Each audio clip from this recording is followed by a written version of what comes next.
Most people wake up, drink their coffee, check their phones, and walk out the door into a life they never consciously chose. They run on autopilot for 20, 30, 40 years. And then, usually around the age of 50, they hit a wall.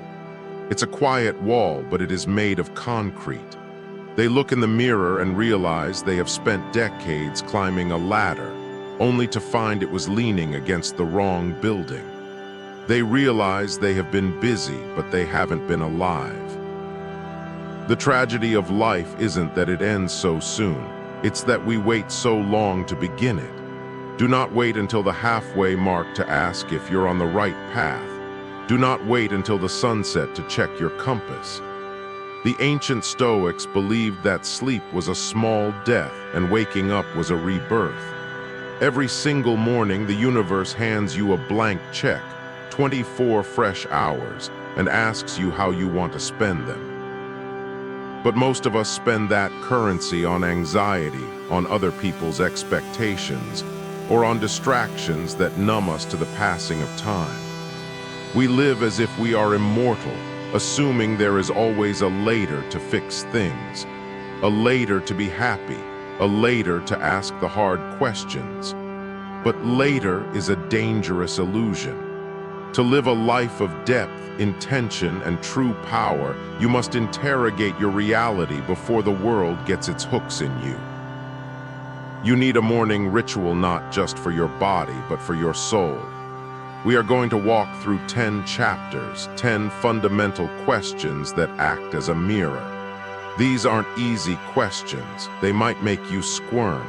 They might make you realize you need to change everything. And that is exactly the point. When you woke up this morning, did you feel a pull toward a mission, or did you feel the weight of obligation? This is the fundamental crisis of the modern age. We are conditioned from the moment we enter the school system to follow a script that was written by someone else. We are told what success looks like. We are told that happiness is a specific car, a specific job title, a specific number in a bank account. And so we drift. Drifting is the most dangerous state of existence because it feels painless in the moment. You simply go with the flow. You take the path of least resistance. You say yes to things you don't want to do because you want to be polite. You pursue a career because your parents thought it was stable. You marry the person who looks good on paper but doesn't set your soul on fire. This is living by default. It is a passive existence where you are a passenger in your own vehicle. The problem is that the default setting of the world is mediocrity. The default is fear. The default is quiet desperation. If you do not actively design your life, you will fall into someone else's plan. And guess what they have planned for you? Not much. Ask yourself, if I stopped trying to please everyone else, what would my life actually look like? Look at your calendar for today. Look at the meetings, the calls, the chores. How many of those are there because you decided they matter to your greater purpose? How many are there because you were too afraid to say no? Living by design requires the courage to be disliked. It requires the audacity to say, this is who I am and this is where I am going, even if no one else understands the map. Fear is the silent architect of most people's lives. It builds walls around us so slowly that we don't even notice we are living in a prison. We call this prison realism. We call it being practical. But often, being practical is just a fancy word for cowardice. We downsize our dreams to fit our current reality rather than expanding our reality to fit our dreams. Think about the ambitions you bury. Maybe you wanted to write a book. Maybe you wanted to start a business. Maybe you wanted to move to a cabin in the woods or learn to dance. Why didn't you? If you peel back the layers of excuses, I don't have time, I don't have the money, you will find the cold, hard core of fear. Fear of judgment, fear of looking stupid, fear of losing what you have. But here is the truth you must confront every morning. The cost of inaction is far greater than the cost of making a mistake. When you are 80 years old, sitting in a rocking chair, you will not regret the times you tried and failed. You will regret the times you stayed safe. You will regret the potential that died inside you because you were too afraid to release it. This question isn't about being reckless. It's about identifying where fear is steering the ship. When you ask, "What would I do if I couldn't fail?" you aren't asking for a guarantee of success. You are asking for a revelation of your true desire. You are identifying the thing that matters to you more than your fear. Today, take one small step toward that thing. Just one. Break the paralysis. We live in the age of the performance. We curate our lives for an invisible audience. We buy things we don't need with money we don't have to impress people we don't even like. This is the treadmill of the ego, and it has no off switch unless you smash it. How much of your mental energy this morning was spent worrying about how you are perceived? How much of your anxiety comes from comparing your behind-the-scenes footage with everyone else's highlight reel? We treat our self-worth like a stock market price, fluctuating based on likes, compliments, or status symbols. This is a recipe for perpetual misery. If you stripped away your job title, your bank balance, your social media following, and your nice clothes, who are you? If you were the last person on earth, what would you do with your day? The things you would still do, that is your truth. The things you would stop doing, that is your vanity. The need for validation is a bottomless pit. You can throw every accomplishment in the world into it, and it will never be full. True freedom comes when you realize that nobody is thinking about you as much as you think they are. Everyone else is too busy worrying about themselves. This realization is liberating. It means you are free to experiment. You are free to be weird. You are free to be yourself. Stop auditioning for a part in someone else's play. This is the heavy one. This is the question that Steve Jobs asked himself in the mirror for 33 years. Memento mori. Remember that you must die. It sounds morbid, but it is actually the most life-affirming concept in existence. Death is the only thing that gives life perspective. When we forget that our time is finite, we become wasteful. We get into petty arguments. We hold grudges. We procrastinate. We spend 3 hours scrolling through social media, numbing our brains. We do this because we think we have an infinite supply of tomorrows, but you don't. You are not promised tonight, let alone next year. If you knew with absolute certainty that the sun would set on your life today, would you still go to that job that drains your soul? Would you still be angry at your spouse for not doing the dishes? Would you still worry about that embarrassing thing you said 5 years ago? Of course not. All of that would instantly become trivial. If the answer to this question is no, for too many days in a row, you need to change something. You cannot live for the weekend. You cannot live for retirement. You must find meaning in the Tuesday. You must find purpose in the Thursday. This question acts as a razor, cutting away the fat, the nonsense, and the noise, leaving only what is essential. It forces you to prioritize love, creation, and presence over everything else. Imagine you are hiking up a steep mountain. The journey is hard enough as it is. Now imagine you are carrying a backpack filled with rocks. These rocks are your past regrets. They are the grudges you hold against people who hurt you. They are the mistakes you made 10 years ago. They are the self-limiting beliefs that tell you you aren't good enough. Why are you still carrying them? Every morning, we have a tendency to pick up yesterday's baggage and strap it back on before we even get out of bed. We replay old arguments in the shower. We relive our failures while we brush our teeth. We are haunting ourselves. We are living in a museum of past hurts rather than the laboratory of future possibilities. Forgiveness is not about letting someone else off the hook for their bad behavior. It is about letting yourself off the hook. It is about putting down the heavy bag so you can walk upright. You have to ask yourself, Does this anger serve me? Does this guilt build a better future? The answer is almost always no. To let go is an active process. It is a decision you have to make again and again. You have to look at that memory, acknowledge the pain, and then visualize yourself setting it down by the side of the road and walking away. You cannot embrace the new if your hands are full of the old. We treat our cars better than we treat our bodies. If you had a race car that cost $1 million, you wouldn't put cheap fuel in it. You wouldn't leave it out in the rain to rust. You wouldn't drive it into the ground without ever changing the oil. Yet you only get one body in this life. It is the only place you have to live. It is the vehicle through which you experience every sunset, every kiss, every idea, every sensation.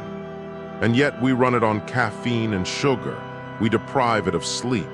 We let it sit stagnant in chairs for 12 hours a day. We ignore its signals of pain and fatigue until it breaks down. We view our health as a nuisance, something to deal with only when it goes wrong, rather than the foundation of our existence. Ask yourself this morning, if I continue to treat my body the way I did yesterday, what will I feel like in 10 years? The body keeps the score. You cannot cheat biology. Energy isn't something you have, it's something you generate. You don't need to become an Olympic athlete, but you need to honor the vessel. Are you drinking water? Are you moving your spine? Are you breathing deeply? When you prioritize your vitality, your mind becomes sharper. Your emotions become more regulated. You become a more capable human being. Stop looking for shortcuts and start building a foundation. We all claim to be busy. Busy is the badge of honor in modern society. But if you actually tracked your time minute by minute like a forensic accountant, what would you find? There is a massive difference between activity and productivity. There is a massive difference between movement and progress. Most of us are just spinning in circles. We are reacting to emails, reacting to notifications, reacting to the demands of others. We are busy, but we aren't effective. We are confusing motion with direction. The question, where does my time go, forces a confrontation with your distractions. It forces you to admit that you spent 2 hours watching videos of people you don't know, living lives you don't have. It forces you to admit that you spent an hour gossiping. It forces you to look at the gap time, those precious minutes between events that you frittered away. Time is the only non-renewable resource. You can get more money, you can get more friends, you cannot get more time. Once this hour is gone, it is gone forever. Guard your time like a fortress, be ruthless with your focus. If something doesn't align with your values or your mission, it does not deserve your time. Learn the power of a polite but firm no. It is a harsh truth that we often treat strangers with more politeness than we treat the people we love the most. We give our best energy to our bosses and our clients, and then we bring our exhausted, irritable leftovers home to our partners and our children. We assume they know we love them. We assume they will always be there. But relationships are like plants. You cannot water them once a year and expect them to survive. They need daily attention. They need sunlight. They need presence. Love is not a noun, it is a verb. It is something you do. Ask yourself, if I couldn't speak, how would the people in my life know that I love them? Would they know by the way I listen? Would they know by the way I put my phone down when they enter the room? Would they know by the small acts of service I do without being asked? We often wait for special occasions, birthdays, anniversaries, holidays to show affection. Don't wait. Send the text message today. Make the phone call today. Hug them a little longer today. The regret of I wish I had spent more time with them is the most common regret of the dying. You have the power to prevent that regret right now simply by showing up. If you are not growing, you are dying. In nature, there is no such thing as stasis. A tree is either reaching for the light or it is rotting. The human mind is the same. The moment you decide you know enough, the moment you stop being curious, is the moment you begin to age rapidly.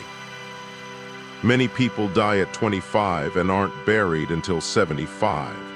They stop asking questions, they stop reading, they stop challenging their own opinions. They fall into a comfortable rut of cognitive bias, surrounding themselves only with information that confirms what they already believe. You must cultivate a beginner's mind. Ask yourself, what do I know today that I didn't know yesterday? It doesn't have to be a massive revelation. It could be a new word. It could be a new perspective on a political issue. It could be learning how to fix a leaky faucet. It could be learning something about yourself, like why you get triggered by a certain comment. Commit to being a lifelong student. Read books that intimidate you. Talk to people who disagree with you. Listen to podcasts that challenge your worldview. Curiosity is the fountain of youth. It keeps the brain plastic, the spirit agile, and the world full of wonder. We live in a culture of more. More money, more stuff, more followers, more commitments. We are drowning in information and starving for wisdom. We are drowning in possessions and starving for meaning. The pursuit of more is an addiction that never ends because the goalpost always moves. The antidote is essentialism. It is the disciplined pursuit of less but better. It is about looking at your life, your closet, your schedule, your mental space, and asking, is this essential? If it's not a hell yes, it should be a no. Look at the clutter in your home. Does it bring you joy or does it just take up space? Look at the clutter in your mind. Are you worrying about things you cannot control? That is non-essential noise. Look at your goals. Are you trying to do 20 things at once and failing at all of them? Simplify, strip away the excess. When you remove the non-essential, you create space for what actually matters. You create breathing room. You create a life that isn't just full, but fulfilling. Simplicity isn't about deprivation. It's about making room for the magnificent. Here is the final truth, the one that ties them all together. You are the only person coming to save you. No one is going to knock on your door and hand you the life you want. No one is going to give you permission to be great. No one is going to fix your habits for you. You have to be your own hero. And that starts with the brutal honesty of these questions. It starts with the refusal to accept a mediocre existence. It starts with the realization that waiting is a trap. 50 isn't the deadline. The deadline is now. The deadline is every time you take a breath. You are writing the story of your life in real time with every choice you make. Make sure it's a story you're proud to read. So as you go into this day, don't just walk through it, feel it, challenge it, own it, ask the questions, do the work, and never ever wait. The clock is ticking, but the time is yours.